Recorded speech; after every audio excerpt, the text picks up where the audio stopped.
Picking the right niche for you is one of the most important parts of building your agency. And the way that most people pick their niche is by going to their favorite guru and just copying what they do. And that's never gonna work for you. So in this video, I'm gonna show you exactly how to pick your niche and why you should niche down in the first place.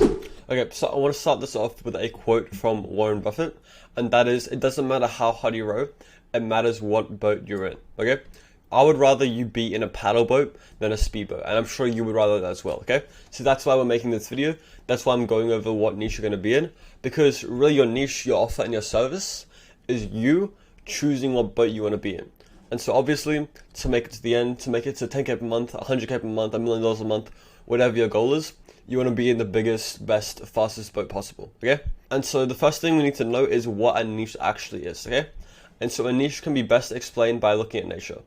A garden spider is a predator that hunts the prey among plants, while an oak tree grows to dominate a forest canopy, turning sunlight into food, okay? So obviously, the garden spider's niche is among plants. The oak tree's niche is the forest canopy. A niche is an environment in which you're going to do your services, okay? So here's a bunch of examples. So some big ones with like gym and martial arts. I was in the gym niche. You know, some very, very popular ones, Chiro, med spa, HVAC, all of these, right? There's hundreds of niches. There's thousands of niches, okay? There's no shortage of supply of niches for you to pick from, okay? And so a big question that people ask, I guess beginners ask, is why do I need to niche down? Why can't I just work with everybody? And it comes down mainly to expertise. And so in a market, depth of expertise is everything. The more specialized you are, the more power and authority you have in your niche, okay? So your depth of knowledge is a fundamental part of how much value you can provide to a market. And your value will dictate your price, your conviction, and your service. So let's look at this table, okay? So if you're just doing Facebook ads, and you know, for anybody, you can maybe charge $250 per month. This is what you see a lot of freelancers doing. But maybe you niche down a little bit to doing Facebook ads for local businesses. Maybe then you can charge $500 per month. If you're doing Facebook ads specifically for chiropractors, and you know, maybe you're doing a little bit of lead nurturing, something like that, it can make sense to charge $1,500 retainers. And then if you have a really good offer, like done for you acquisition for chiropractors with an ROI guarantee, that's when you can start to charge high ticket, like $5,000, $6,000, $7,000, okay? So your expertise is everything. The more niche you are, the more expertise that you can have, and the more price that you can charge. And so the next thing is scale. You cannot scale with anything more than one niche and one service. There are multipliers that come with additional niches and services. And so for every extra service or niche, you have a different outreach process, offer, website, contract, onboarding process. All of these, you need to have a specific one for each niche and each service that you have. And the list goes on for literally every part of your agency that you can think of. And the more niches and the more services you have, the more operational drag will build up in your agency, and your agency is going to crumble, okay? But the way operational drag works is that if we have all of these, our operational drag is basically going to work like, we have all of these, so it's going to be 1 times 1 times 1 times 1 times 1, a bunch of these, right? Because we have one of each one. Each of these ones is one thing that could contribute to operational drag. So all of these 1 times 1 times 1 times 1, our operational drag is 1, okay? But if we are in 2 niches and everything else is the same, but we're in 2 niches instead of 1, now we're going to have 2 of everything. And as you can see, that's a lot bigger than 1. You guys get the point. The more niches and the more services you have, the bigger your operational drag is, okay? So if you can stick to one niche, one service, that's perfect. You have no operational drag. You have one of everything. That's what you need to do, okay? The next thing is a common big misconception is that saturation is a bad thing, okay? In the agency space, saturation is looked at as a bad thing. People fail with their agency and use the excuse of your niche was too saturated, or you know, ads don't work, they're saturated. This couldn't be further from the truth. You need to understand and come to the paradigm that saturation is a good thing, okay? So I'll give you an example on screen of how that works. So take a look at these 2 dots. Out of these 2, which stands out? None of them. They're the same, just one's red, one's blue, right? But they look the exact same. But in this one, I'm sure you can see where I'm going. In this one, out of these dots, which stands out? Obviously the red one. So when you have saturation, you can make something that truly stands out to your prospects, okay? And when you have extreme saturation, like in the circle, all you need to do is stand out a little bit, like this small cyan one, and you're going to be successful, okay? So people don't understand that niches don't saturate, offers saturate, okay? People in your niche are always going to be needing more clients. That's never going to run out. But what does run out is basically the stimuli hyperesthesia of everybody using the same shit offer, which is obviously represented by all the blue dots. So if you can have a good offer that's very valuable and stands out, you're going to be like the red dot amongst all these other shit blue dots. And that's when you're going to start to make real money, okay? So don't be afraid of saturation. Welcome it. You want to be in a proven, competitive, saturated red ocean and have an offer even better than everybody else's. That's how you're going to succeed, okay? And so the next thing is proven niches. A proven niche is a niche where someone has already scaled in it with SMMA. This means you know the niche works. I would always advise a beginner to go for only proven niches, okay? So for example, Alex Hormozy and Charlie Morgan and a bunch of other people have scaled in the gym niche. Thomas Gannett scaled in the med spa niche. Joe Kaplan, chiropractor niche. Max Persson in the roofing niche. All of the mainstream niches are saturated, but obviously we know that saturation is a good thing, but we're just going to use that term because it's easy to understand. So all of the mainstream and saturated niches have been scaled in before, so they're proven, okay? So saturation is a good thing because it means the niche works, and you know, if a niche is saturated, it's going to be a proven niche as well, but it also means that we can use saturation to our advantage with this type of stuff, okay?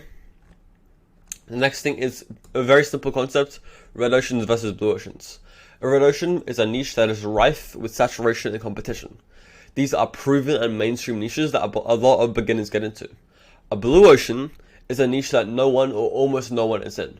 For example, before making his video on it, Thomas Gannett was in a relatively blue ocean with med spa. Not a lot of people knew about the med spa niche before Thomas Gannett. Before Joe Kaplan made a video on it, Tony Lee was in a relatively blue ocean with car detailing. The upside of blue oceans is that there is no stimuli hyperesthesia, okay? So stimuli hyperesthesia just basically means that when someone has been exposed to your stimulus or your copy so many times that they're numb to it and it doesn't work on them anymore, right? When you're in a blue ocean, that doesn't happen. But also, if you have enough brain capacity to not copy a guru and just copy and paste their average methods, stimuli hyperesthesia isn't going to happen for you, okay? I go over that a lot more in the acquisition theory module of my free program, okay? If you want access to the full free program, there's over 65 videos in it. It's the first link in the description. And so it's common for beginner agency owners to stall and to waste time trying to find a blue ocean niche. In reality, in most cases, a competitive, proven niche is best. And so obviously, refer to the saturation subheading above to see what saturation is a good thing. Red oceans are completely fine. In fact, they're actually a good thing, okay? Next thing is picking your niche. The most common question I get asked in regard to niche is, what's the best niche? The answer is always the same. The best niche is the one that you stick to for 12, 18, 24 months. It takes time to understand the nuances of a niche, and all niche related problems can be solved with time, okay? And this is only for red oceans. If your niche hasn't been scaled in before, there's probably a reason why, okay? So all niches that someone's scaled in before, all the problems in that niche can be solved with time. But in some abstract niche that no one really talks about, that's never been scaled in before, there are going to be problems that come up that you can't solve. And that's why that niche hasn't been scaled in before. And that's why I recommend beginners go into proven niches, okay? And the same way that the best niche is the one that you stick to, the worst niche is the one that you just hop to, okay? You need to have depth of expertise in a niche, as we talked about above. And so if you just hop to a new niche, you know nothing about it, and you can't really command high ticket prices if you're a complete beginner in a niche. You can when you're just starting out your agency, but if you keep on niche hopping and niche hopping and niche hopping, you're never actually going to build that level of expertise, okay? So 3 things to keep in mind. The harder the niche is in the beginning, the less people will choose it, meaning it's easier for you to become the best, okay? And that's not to say to be in a blue ocean, but if you're in a niche that's popular but hard, like something like the dental niche, and you can get over that hurdle that 99% of agency owners in that niche face, then you're going to be very successful. Because it's popular, so it's a proven good niche to be in. But if it's hard in the beginning, a lot of the shit agencies are going to fail in, okay? The second thing is that all your niche related problems are only caused by a lack of experience, not the niche itself. And obviously this is excluding blue oceans. I'm talking purely about proven niches here, okay? And the third thing is only give up on a niche after trying relentlessly for a year straight and it's still giving you unsolvable problems. And that's never going to happen in a proven niche, and it's only going to happen in blue oceans. So all you have to do is pick a proven niche and answer these 7 questions. Is the niche growing? Does this niche need what you're selling? Can this niche afford high ticket prices? Can this niche be found and contacted? Do you speak the language of this niche, or could you get to grips with it quickly? Does this niche's niche need what they are selling? And are you interested in this niche? All you need to do is score at least 6 out of 7 in this test with your niche, and if you do that, it's a viable niche for you to be in. So the next step after knowing what your niche is to do some research on them. And so we have the client avatar here, which is just a doc, and what I want you to do is make another Google Doc and just go through all of these questions here and all of these questions and answer them for your niche. If you don't know the answers or you can't find them online, call someone in your niche and say that you're a university student doing a project on whatever your niche is, and you just start asking them a couple questions, okay? It's very easy to find this information, and it's also a really high leverage task to do niche market research, so you can better understand your niche's latent conditions and craft better offers for them. And so, as I just said, if you don't have all the answers, there's 3 things that you can do. Number 1 is call your niche and ask to interview them, pretending to be a student at a local university or college, or just be honest and tell them that you're doing niche market research. Number 2, this one works. Do sales calls, a lot of them.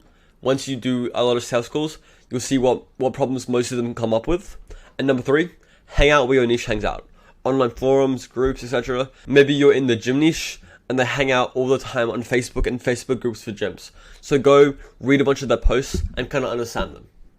Niche understanding is such an important thing to have, and it's going to help you so much in creating your offer and knowing what service to actually provide.